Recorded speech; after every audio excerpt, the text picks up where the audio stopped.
Vejamos mais um exemplo. Nessa proposição, nós temos que A, B e C são inteiros não nulos. E desejamos provar que se A é divisível por B e também B é divisível por C, então teremos que A necessariamente será divisível por C. A demonstração incorreta consistirá em definir A igual a 8, B igual a 4 e C igual a 2. Bom, então A será divisível por B, pois A é 8 e B é 4. E 8 é divisível por 4. Então, realmente, A é divisível por B. E B será divisível por C, porque realmente B é 4 e C é 2. E 4 é divisível por 2.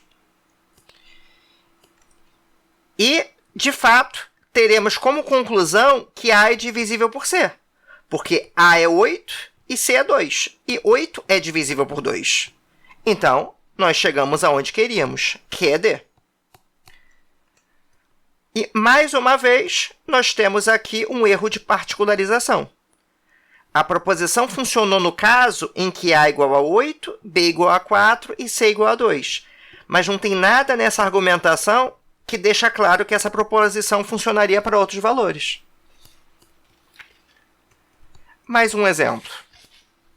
Agora, temos uma proposição afirmando que a soma de dois números primos estritamente maiores do que 2 resultará sempre em um número par. Ou seja, nós devemos provar que se pegarmos quaisquer dois números primos estritamente maiores do que o 2, ou seja, tem que ser números primos maiores ou iguais a 3, e se nós somarmos esses dois números primos, o resultado necessariamente ele vai ter que ser um número par. E nós vemos aqui uma demonstração incorreta de uma maneira como é tipicamente escrita por um estudante iniciante. Ele começa enumerando os primeiros números primos e afirma que não vai considerar o número 2, já que o problema assume que são primos estritamente maiores do que 2. Bom, até aí tudo bem. Mas ele continua simplesmente testando algumas duplas de primos.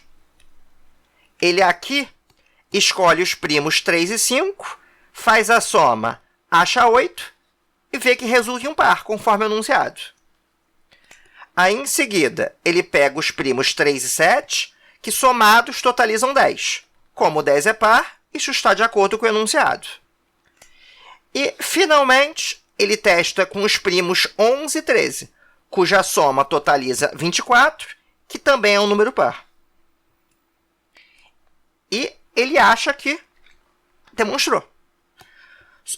Só que essa demonstração ele é só um pouquinho melhor do que as anteriores. Porque ela testou 3 casos em vez de um só. Nos 2 exemplos anteriores, a demonstração simplesmente testou um caso. Aqui a gente testou 3. Mas ela continua errada, porque testar 3 casos justifica apenas que a proposição é verdadeira para os 3 casos que foram testados. Nós não temos nenhum argumento geral que funcione para qualquer par arbitrário de números primos estritamente maiores do que 2. Portanto, essa demonstração é mais um exemplo de prova errada que está errada por trabalhar com particularização do caso geral. Bom, acho que essa altura já deu para entender que para provar uma proposição que se aplique a uma situação genérica, não é suficiente testá-la para um ou vários casos. Você precisa de um argumento que se aplique a todos os casos permitidos pela hipótese. Entretanto, se nós já soubermos que uma proposição vale em uma situação geral, aí sim nós podemos particularizá-la. Então, por exemplo, suponha que seja conhecido que o valor dessa expressão aqui ela resulta em um número inteiro para todo valor inteiro de n. Então, repara que a situação agora é diferente da anterior. O objetivo aqui não é provar essa proposição. Se assim fosse, ela teria que ser devidamente demonstrada a partir de um argumento que valha para todo o valor inteiro de n. Se eu quisesse demonstrar, eu teria que arrumar um argumento geral. Mas o que a gente está assumindo é que nós já sabemos que essa proposição é verdadeira. Então, por exemplo, a proposição já foi demonstrada. Então, nós sabemos de alguma forma que essa proposição é verdadeira. Então, como você sabe que ela vale para todo o n inteiro, e como 100 é um número inteiro, então essa proposição ela precisa ser verdadeira no caso particular em que n é igual a 100. Então, sem qualquer necessidade de fazer contas, nós podemos concluir que necessariamente essa expressão aqui do final, essa 100 ao cubo sobre 3 mais 100 ao quadrado sobre 2 mais 100 sobre 6, isso necessariamente vai ser um número inteiro, pois ela é um caso particular de uma proposição geral que assumimos previamente provada.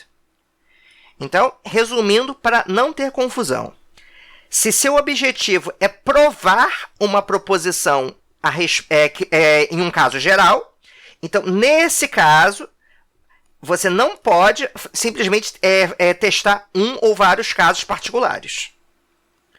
Agora, se o seu objetivo não for provar a proposição, se você já souber que ela é verdadeira, aí sim, você pode particularizar um caso geral.